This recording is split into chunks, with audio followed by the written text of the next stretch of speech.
Alors ça, c'est le seul truc que j'ai réussi à avoir sur le bouclier, qui est un peu sensible. Hein. Généralement, quand on monte ça, on dit aux gens, faites pas de photos. Ouais, bon, maintenant, je pense que c'est. Et je peux vous dire, pour répondre à votre question, le bouclier thermique est en picade. Voilà. Ça vous avance? Très bien.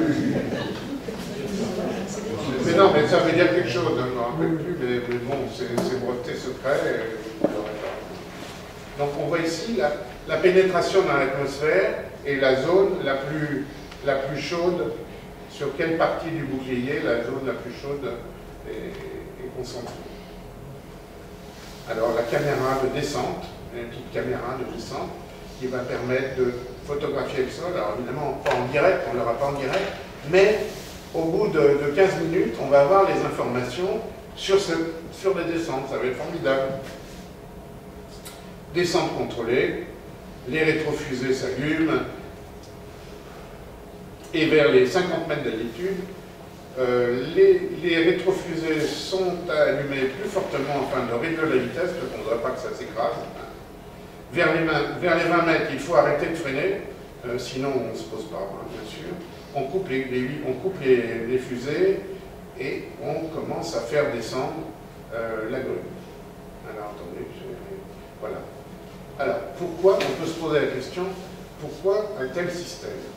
Ben, le problème, c'est que la sonde est très très lourde. En gros, 5 fois la masse des rovers précédents, 900 kg. Ce qui rend un impact classique avec des airbags difficile à garantir sans problème. D'autre part, les fusées de guidage, comme pour les Vikings, si vous voulez faire un truc uniquement avec des fusées, des rétrofusées d'atterrissage, ça risque de polluer le sol, hein, et ça risque de... Bon, il peut y avoir des dangers avec ça. Donc le Skytrain, un jour, un gars du JPL a eu cette idée-là. Voilà à quoi ça ressemble. Et ça marche. Alors, bon, je ne sais pas si ça vous intéresse, couper les rétros, déployer les roues, bref, éjecter la grue le plus loin possible. Donc ils l'ont fait. D'ailleurs, on va pouvoir la photographier après de l'orbite, hein, et voir où c'est posé. Et voilà.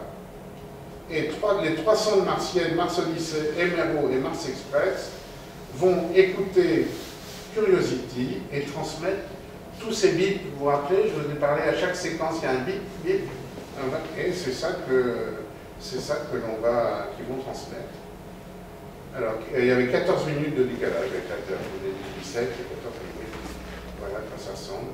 Et voilà la séquence complète, qui est d'une extrême complexité. Hein, bravo les Américains. Moi, honnêtement, j'y croyais pas beaucoup. Il y avait vraiment une chance sur 2 pour qu'il y ait quelque chose qui ne fonctionne pas à un moment ou à un autre. Hein. Tout a marché parfaitement. Alors, je crois qu'il y a une animation là. Vous allez voir. Donc ça, c'est une animation, hein, bien sûr. Donc voilà la rentrée dans l'atmosphère. 2000 degrés. Malgré l'atmosphère très ténue. Là, la rentrée guidée à l'aide de rétrofusées, de microfusées.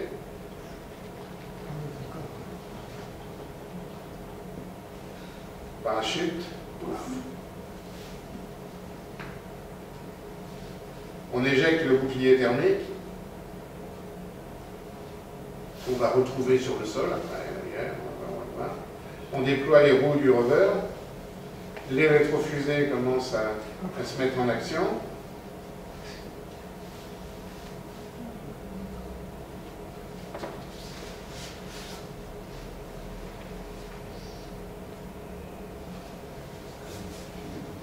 Et arrivé à quelques mètres du sol, on lâche la grue.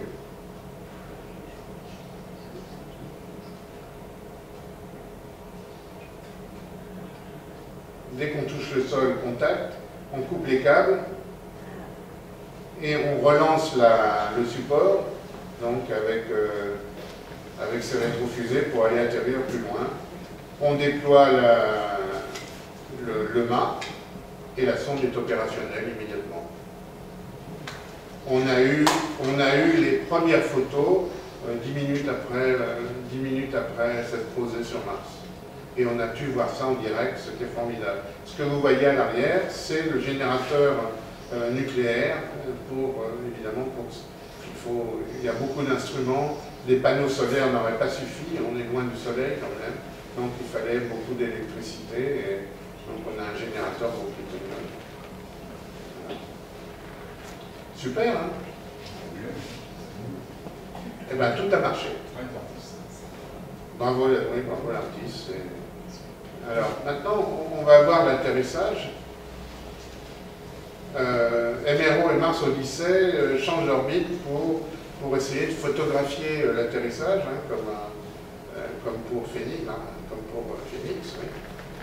Alors, je ne vais pas présenter l'atterrissage 124, ça va être plus tard. Je l'ai, n'ayez pas peur, vous allez voir, c'est super. Alors, le rover, on va parler un peu du rover. Eh bien, Francis Rocard l'appelle un 6-6, comme Yassirou. C'est pas un 4-4, c'est un 6-6. J'ai beaucoup aimé cette expression, je l'ai gardée. Il devrait être capable de parcourir jusqu'à 300 mètres par jour, c'est-à-dire 20 ou 30 fois plus que Spirit ou Opportunity. Il peut passer des petits obstacles. Donc il y a un générateur thermoélectrique à radioisotope, RTG, et 4,8 kg de plutonium. 2000 watts thermiques qui vont être convertis en 200 watts électriques. On a besoin de 200 watts électriques. Ça va pouvoir tenir une quinzaine d'années avec la décroissance du plutonium. Ça risque de tenir vraiment une quinzaine d'années. Je vous rappelle que la sonde Spirit est morte de Savellement, mais la sonde Opportunity, le rover Opportunity lancé en 2004, fonctionne toujours parfaitement. Bon, en hiver, on la met un peu en parking sur un coteau ensoleillé, hein, mais sans ça, ça fonctionne bien. Voilà les générateurs isotopiques. Bon, ça, c'est pas très intéressant.